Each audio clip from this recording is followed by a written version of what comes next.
Tales of the tea trade, tales of the tea trade, tales of the tea trade, tales of the tea trade.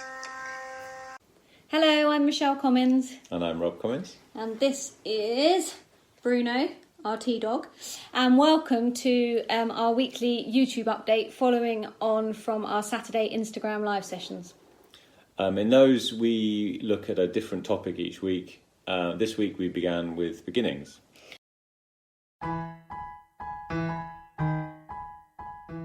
So we talked about how our business was born and how it all came from a trip to Darjeeling in 2008. We'd both taken a sabbatical from the careers we had before Commons and followed an interest that we had in tea up to the hills of Darjeeling. And we ended up there at totally the wrong time of year. So it was sort of December, January, when the tea fields and the factories are totally dormant. And we were also there when there was some disruption. So we couldn't go up the hill to Darjeeling town and we couldn't go back down the hill to where we needed to head on to our next destination. So on a very cold day, we took a wander down to some huge gates that we'd seen down the road that were an entrance to a factory called Makabari.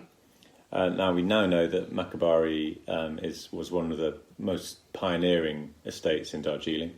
It was run at that point by a chap called Raja Banerjee, who's now a friend.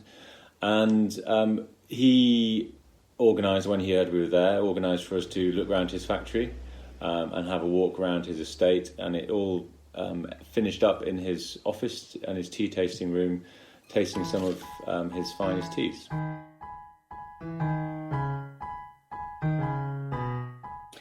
And we shared on Saturday how really our life in tea has come about from so many individual human interactions, people who've been really kind to us like Raja, inviting us into their worlds and sharing all of their insights. And in fact, every day when we're at the tea house, normally sharing tea, we're sharing the very human stories of tea, as well as, you know, the intricate kind of more technical details.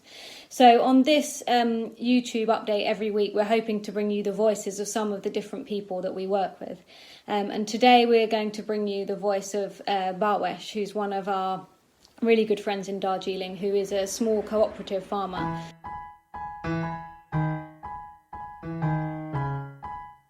In our book, Tales of the Tea Trade, we do talk about kind of the different models of tea farming that exist across the world. So if you were to read the section that we have on Darjeeling, you would see that we talk about the soil pioneer Sanjay Bansal. So that's a group of gardens called Ambutia.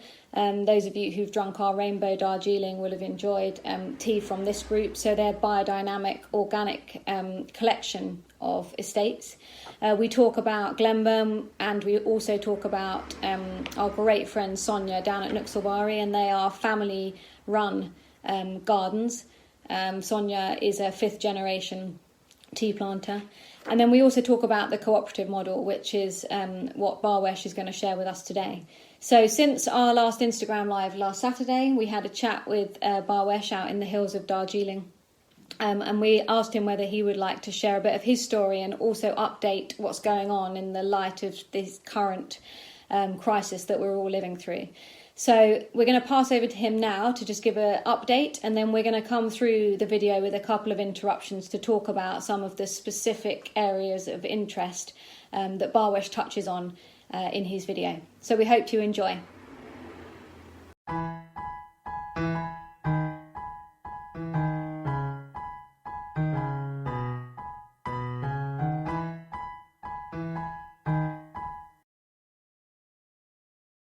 In a total, we have around 900 small tea growers in Darjeeling. Out of that, 180 farmers are associated with our project. Like before, they used to, before our project, before our factory, all these small tea growers used to sell their green leaves to the big tea estates, where they never used to get a fair price of their produce. They were always deprived from their rights. They were not given payments in time, no help as so to the small tea growers. So back in 2015, I came back from a city where I was working as a software engineer. I came back and we started this project under my father. So we built a factory, we educated these farmers. Why send these leaves to the big tea gardens? We ourselves can produce this and we can market it. Because since we've been working these lands from generations, so we know this terrain better, we know how to make tea better than any other tea gardens. So we started this project in 2015, which has become pretty successful, in which the small tea growers are getting the best price.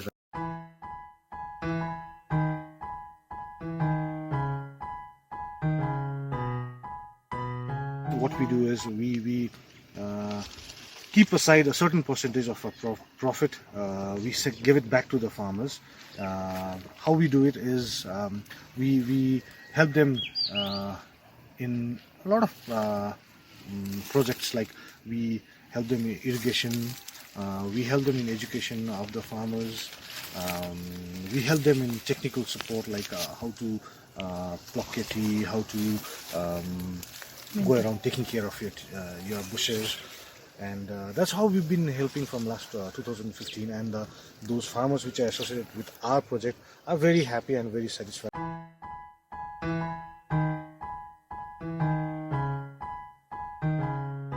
This year been very challenging for us, and not only for us, for the farmers too. In 2020, because of this epidemic, the virus, the COVID-19, we are not able to open a factory. We're not able to manufacture.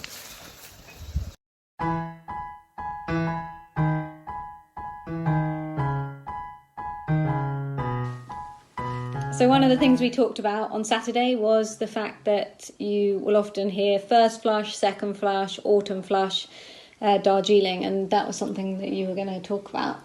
Yes. The first flush is basically the first pick of the leaf. So after the leaves have been dormant over the winter period, so when there's not enough sun for the leaves to actually grow, the plants to grow, the plants remain dormant and don't grow, but they still take in nutrients from the soil.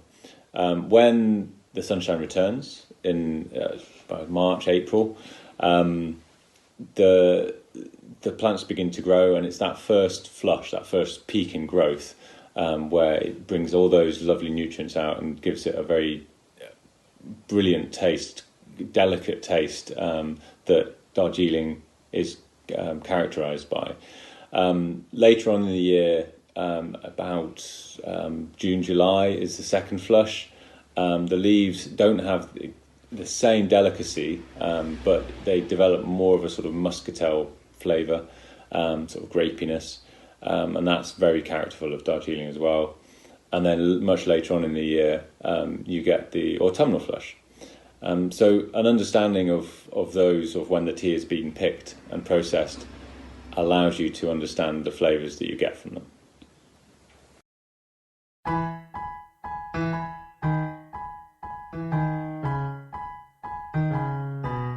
Since our tea season in Darjeeling is only for 7 months, it starts from April, ends in mid-October.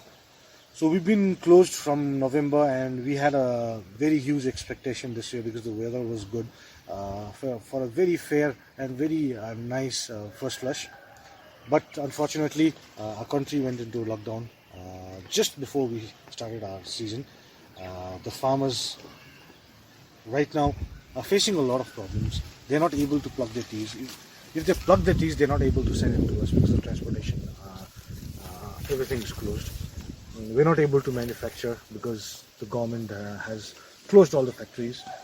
So there are few farmers who have very huge land where they, at least in one plucking, they get around 200-300 kgs of tea. So they're not able to do anything right now because they cannot make a handmade out of that huge quantity. So we are in a very bad situation. I have requested them to at least pluck the tea or at least skip. So let the bush not overgrow. Let's hope for the best, and let's hope for this virus dies down. 2020, just imagine we've already finished our first flush season. It's almost over, so I don't think so. Darjeeling, you will get a first flush Darjeeling this year. Almost all the tea gardens are closed.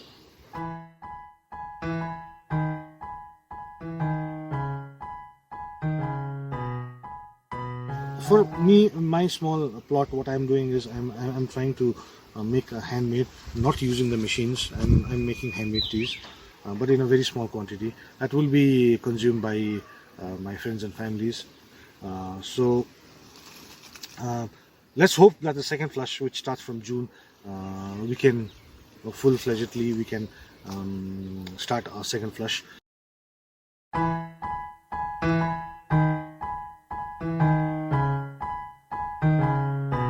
Lost hope.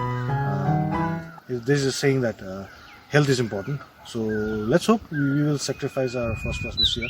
Let's hope the second flush gives us a good result and the small farmers sustain till then.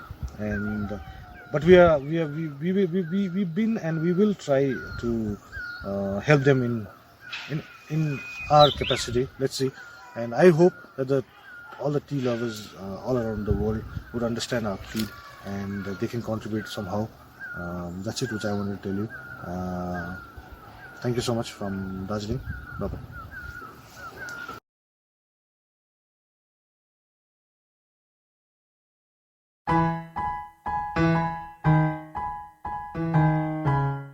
Thanks to Bhawesh for sharing his story this week, not only the story of how he and his father started his cooperative, but also the story of what's currently happening in Darjeeling and right across that region. No doubt all across the world, people working in tea are facing huge challenges, and so perhaps now is more important than ever to know where your tea comes from and support those who are working hard to make a difference. No doubt Bhawesh and all of his fellow workers and all of the people working across the hills are facing huge challenges, and Darjeeling is a region that's had its fair share of challenges over the years. So certainly all of the people that we know that work in the hills are hugely resilient, and as Bhawesh said, health comes first. Health comes before everything else. With that said, we have heard that some operations are starting in Darjeeling. These are mainly to do with pruning back the bushes, getting ready for later in the year, and this is being done under extremely strict regulations, and to be honest, by the time you watch this, that may have changed again. So it's changing day on day, and we will keep you informed. So I guess the last thing to say is what can you do to help? We're so far away from all of our partners who are working in these areas. And for you as tea drinkers, I guess it's, keep drinking quality tea. So make quality tea part of your daily ritual. It's no great hardship if you have great quality leaf. It gives you a great quality cup, and that just brings this moment of calm and serenity and joy to your day. And for us, for Rob and I, it's all about keeping in touch with our partners and letting them know that when the tea does come through, with any handmade batches of tea they make or with any new projects they have, keeping in touch and seeing how we can support them through the purchasing of the tea, through continued sort of education, through getting their story out, so that when things do start to return, everybody will be really up for drinking more of their wonderful tea. So thank you very much for watching this YouTube video. Cheers, until next time. And just wanted to say that the formatting of the video, when Bhawesh sent it to us, it was perfect and he had the wide screen, but in order to put all the different parts of the video together, we just needed to change the format. So I do apologise to Bhawesh for the fact that he goes out of shot one time or another, but that's not his fault. That was in our formatting. So thanks to you all. Stay safe, stay at home, keep drinking great tea, and anything that we can do for you, let us know. Thank you. Bye. Mostly This